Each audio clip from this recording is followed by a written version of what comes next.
ಎಳಿಬೇಕು. ನಿಧಾನ ವಾಪಸ್ ಬರ್ರಿ. ನೋಡಿ, ಎಷ್ಟಾಗುತ್ತೋ ಅಷ್ಟು ಎಳಿಬೇಕು.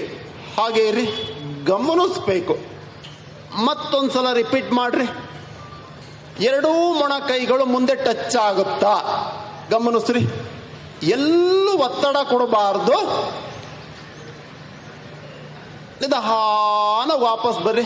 ಸಹಜ ಸ್ಥಿತಿಗೆ ಬರಬೇಕು. ನೋಡ್ರಿ, ಗಮನಿಸ್ರಿ, ಹೇಳೋದು ಗಮನಿಸ್ರಿ.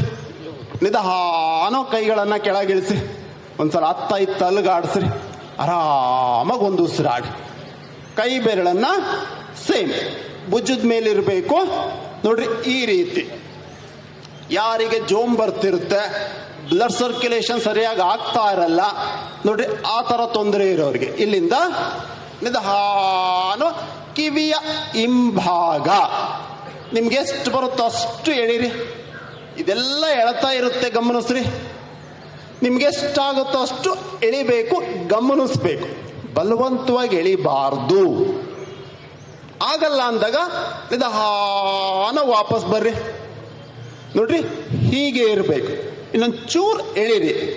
ರೆಡಿ? ಇನ್ನೊಂದ್ಸಲ ರಿಪೀಟ್ ಮಾಡ್ರಿ. ಎರಡೂ ಮೊಣ ಕೈಗಳು ಕಿವಿ ಅಥವಾ ತಲೆಯ ಹಿಂಭಾಗ. ನೋಡ್ರಿ, ಇದೆಲ್ಲ ಹಗರ ಆಗುತ್ತೆ. ಇನ್ನೊಂದು ಚೂರ್ ಎಳಿರಿ. ಗಮನಿಸ್ರಿ ಅಲ್ಲೇ. ಇನ್ನೊಂದು ಚೂರ್ ಎಳೆದು ನಿಧಾನ ಕೆಳಗೆ ಬರ್ರಿ. ಎಷ್ಟು ಸಾಧ್ಯನೋ ಅಷ್ಟು ಕೆಳಗೆ ಎಳೀರಿ. ಕೆಳಗೆ ಎಳೆದು ಹಾಗೆ ಕೈಗಳನ್ನ ಕೆಳಗಿಳಿಸಿ. ಉಫ್ ಅಂತ ಉರುಬ್ರಿ. ಆರಾಮಾಗಿ ಉಸಿರಾಡಿ. ಹೊಟ್ಟೆ ನೀ ಕೆಟ್ಟೆ. ಹೊಟ್ಟೆಯ ಭಾಗ ಹೆಚ್ಚಾದ್ರೆ ಹೃದ್ರೋಗಕ್ಕೆ ಹತ್ರ ಆಗ್ತೀರಾ, ಡಾಕ್ಟ್ರಿಗೆ ಹತ್ರ ಆಗ್ತೀರಾ. ಈ ಸೈಡ್ ಕರಗಬೇಕು ಅಂದ್ರೆ ನೋಡ್ರಿ, ಒಂದು ಆಸನ ಬರುತ್ತೆ. ಬರೀ 10 ಸೆಕೆಂಡ್ ಅಭ್ಯಾಸ ಮಾಡಿದ್ರೆ ಈ ಸುತ್ತಳತೆ ಕಡಿಮೆ ಮಾಡಬಹುದು. ಫಸ್ಟ್ 2 ಅಡಿ ಗ್ಯಾಪ್ ಕೊಡ್ರಿ. ಮ್ಯಾಟ್ ಎಷ್ಟಿದೆಯೋ ಅಷ್ಟು. ರೆಡಿ ಇದ್ದೀರಾ? ಇನ್ನೊಂದು ಚೂರು. ಕೈಗಳನ್ನ ಕಿಬ್ಬೊಟ್ಟೆ ಮೇಲೆ ತಾಳ್ರಿ. ನೋಡ್ರಿ, ಈ ಕಡೆ ಹೀಗೆ ಇರಬೇಕು.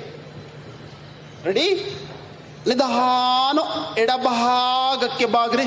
ನಿಮ್ಮ ಎಡಭಾಗ, ಎಡಗೈಯನ್ನು ಮೂಳೆ ಮೇಲೆ ವಿಶ್ರಾಂತಿಯನ್ನು ಕೊಡಿ. ಆರಾಮಾಗಿ ಒಂದು ಉಸಿರಾಡಿ. ಮತ್ತೊಮ್ಮೆ ಹಾಸ್ಯಾಸನ. ಎರಡೂ ಕೈಗಳನ್ನ ಮೇಲಕ್ಕೆ ತಾಳ್ರಿ. ಜೋರ ನಗಬೇಕು. ನಾನು ಹೇಳಿಲ್ಲ, ನಾನು ನಗಬೇಕು ಅಂದೆ, ಈಗಲ್ಲ. ಈಗ ನೋಡ್ರಿ, ಹ ಹ ಹ ಹ ಅಂದ್ರೆ ಇಲ್ಲಿರ್ತಕ್ಕಂಥ ಕಫ, ನೆಗಡಿ, ಶೀತ ಇವೆಲ್ಲವೂ ಕ್ಲೀನ್ ಆಗುತ್ತೆ. ಜೋರಾಗಿ ನಗಬೇಕು. ರೆಡಿ? ನಾನು ಹೇಳ್ತೀನಿ, 1 2 3 ಹೇಳ್ತೀನಿ. ರೆಡಿ? ಜೋರಾಗಿ ಬರ್ಲಿ. 1 2 3 ಸ್ಟಾರ್ಟ್. ಗುಡ್. ನೋಡ್ರಿ, ಈಗ ಬಂತು ಜೋಶ್. ಈಗ ಗಮನಿಸ್ರಿ. ವಜ್ರಾಸನ ಆದ್ರೆ ಕೂರ್ರಿ, ಇಲ್ಲ ಅಂದ್ರೆ ಚಕ್ಲು ಬಲ್ಲ ಹಾಕ್ರಿ. ಊಟ ಆದ್ಮೇಲೆ 10 ಸೆಕೆಂಡ್ ಈ ರೀತಿ ಕೂತ್ರೆ ಜೀರ್ಣಕ್ರಿಯೆ ಚೆನ್ನಾಗಾಗುತ್ತೆ.